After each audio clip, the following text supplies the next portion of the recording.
Si tu as cliqué sur cette vidéo, c'est que tu as des difficultés sur les suites numériques.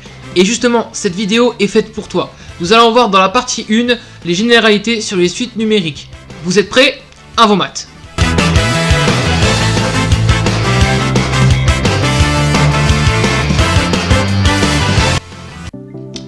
Nous allons donc commencer avec la définition d'une suite numérique, tout simplement. Donc, petit 1, définition. Alors, vous vous demandez, mais qu'est-ce qu'une suite numérique? Et bien justement, c'est ce qu'on va voir dans la définition. Une suite numérique, ce n'est rien d'autre qu'un objet mathématique. Donc, une suite numérique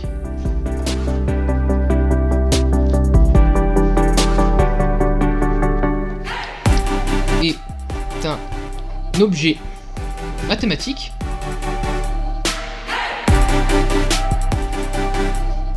et cet objet mathématique là a pour particularité que c'est une succession de nombres réels en fait.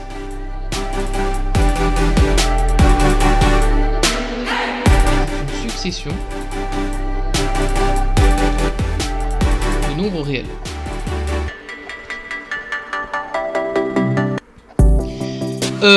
On la note généralement UN comme ceci, voire VN, ça dépend des exercices. Des fois vous trouverez UN, VN, WN, très rarement. Et il existe deux types, on peut décrire une suite suivant deux catégories de suites. La première catégorie, c'est comme ceci. On va partir de l'exemple pour arriver à la théorie. Je vais vous donner une suite. U0 égale 4. UN plus 1 est égal à 5UN plus 2. Cette suite-là, on appelle ça une suite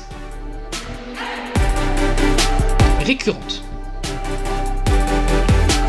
Ou suite définie par récurrence.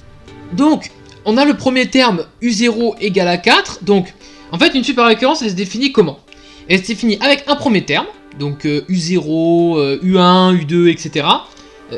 Pour un premier terme. Et le terme où on donne une expression de UN plus 1 en fonction de UN. Donc, la suite récurrente, je dirais, c'est... Vous mettez en accolade le premier terme. Et...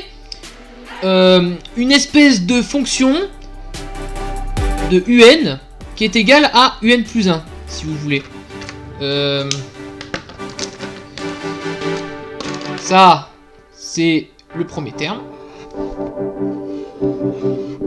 Et le f de UN en fonction de UN plus 1, c'est celui-là. Donc UN plus 1, il est ici. Et f de UN, c'est tout ça. Et ça, c'est le premier type de suite défini par récurrence, en fait. Et nous avons une deuxième catégorie de suite.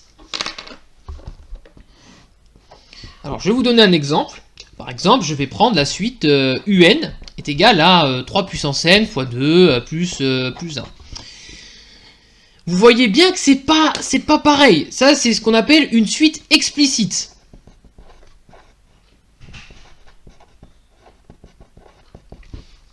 Cette suite-là, en fait, vous avez juste à remplacer le n par n'importe quelle valeur. Je peux calculer U0 directement, je peux calculer U1, je peux calculer U2, etc. etc.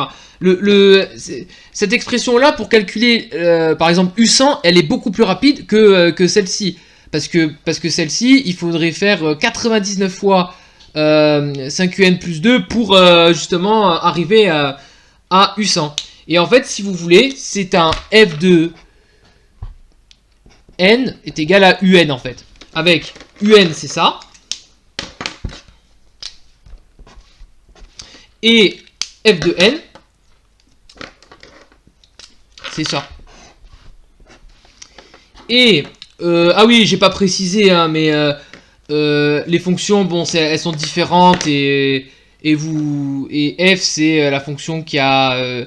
ici c'est f, c'est la fonction qui a x associe 5x plus 2, et ici c'est la fonction qui a n associe 3 puissance n fois 2 plus 1. Hein, enfin, mais bref, on peut associer ça à des fonctions. Et vous voyez bien que c'est deux suites qui sont complètement différentes, mais elles ont toutes chacun leur utilité. Ce qui est bien avec celle-là, c'est que on peut calculer U100, on peut calculer U200, etc. Ça, on peut calculer la suite pour des termes très très grands, alors que celle-ci sera plutôt très utile pour savoir qu'est-ce qui va se passer au rang n plus 1, pour faire un peu plus de généralité, et justement, comme son nom l'indique, juste être plus en rapport avec la récurrence, si vous voulez. Nous allons passer au petit 2, excusez-moi, sur comment savoir le sens de variation d'une suite.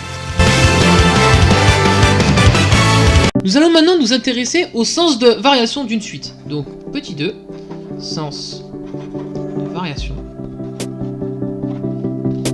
d'une suite. Alors, en fait, c'est comme pour les fonctions, mais il y a... Donc, comme vous savez que pour les fonctions, il faut faire la dérivée pour avoir le signe de la dérivée et donc le sens de variation de la fonction. Alors, pour les suites, c'est très très simple.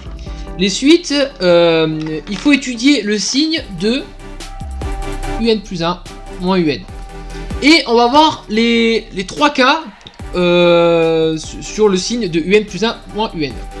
Dans le cas où un plus 1 moins un est strictement positif, la fonction est strictement... la suite est strictement croissante. Donc vous l'aurez deviné, quand c'est négatif, la suite est décroissante.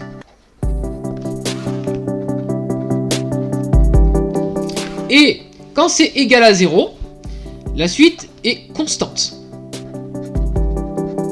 C'est-à-dire tout simplement que un plus 1 est égal à un, et donc du coup c'est une suite constante. C'est une formule très pratique pour étudier le sens de variation d'une suite. Je vais vous en donner une autre, mais qui est moins pratique et qui est un peu plus dangereuse à utiliser. C'est celle-ci. On peut étudier un plus 1 sur un par rapport à 1. Alors, premier cas, quand c'est plus petit que 1, la suite est décroissante.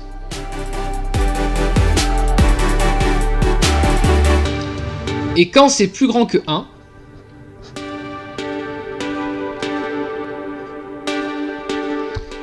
la suite un est croissante. Donc ces deux éléments ces deux formules sont fondamentales pour étudier le sens de variation d'une suite.